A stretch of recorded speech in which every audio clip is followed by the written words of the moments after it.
আসসালামু আলাইকুম, welcome back my page বাবু 2.0। আপনাদের সবাইকে স্বাগত জানাচ্ছি। প্রিয় দর্শক ভাইজান, কেমন আছো তোমরা? আসছি নতুন ভিডিও নিয়ে। আসছি বাংলাদেশ টাইগার টাইগার বাহিনীর আলাপ নিয়ে।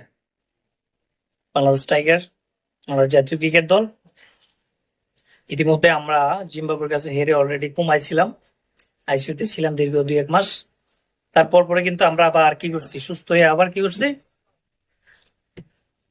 আরব আমিরাতের সাথে খেলছি।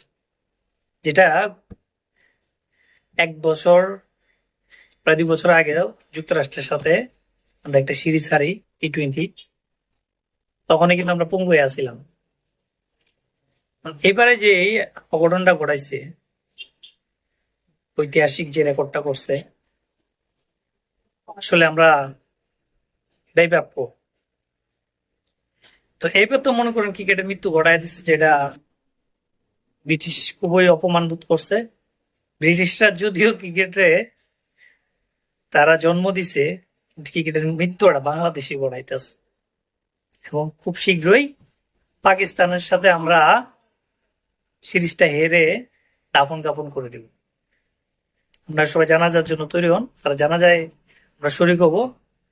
বাংলাদেশ ক্রিকেট সাথে টাইগারের অপমান হইতেছে, কিন্তু এটা বাংলাদেশ ক্রিকেটের দলের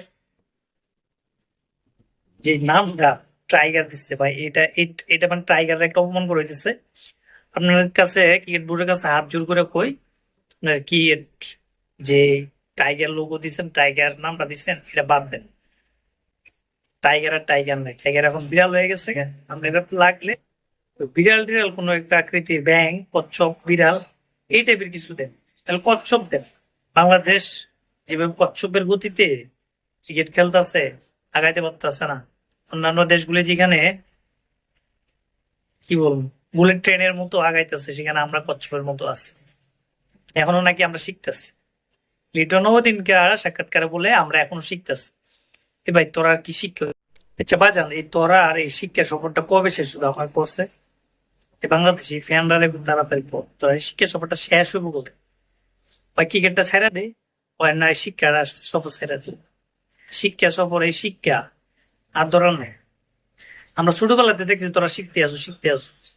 তা আমরা তো শিক্ষা জীবন শেষ হইয়া আমরা বিয়ে শাদী করে বউ ফুলা প্যান্ডে, আবার এই যে পোলা প্যান্ডে পর্যন্ত শিক্ষা দেওয়া যাচ্ছে। শিক্ষা শেষ হয়ে কদিন পরে পোলা প্যান্ডে হবে। তোমরা বাঁচান শিক্ষাটা শেষ হইব বলে আমার তোমরা কাছে এটাই প্রশ্ন। তোমরা এবার ক্রিকেটার শেষ দাফন কাপড়ের ব্যবস্থা করে দিয়েও পাকিস্তানে, এটাই তোমাদের কাছে প্রত্যাশা। দেখা যাক শেষমেশ কি হয়।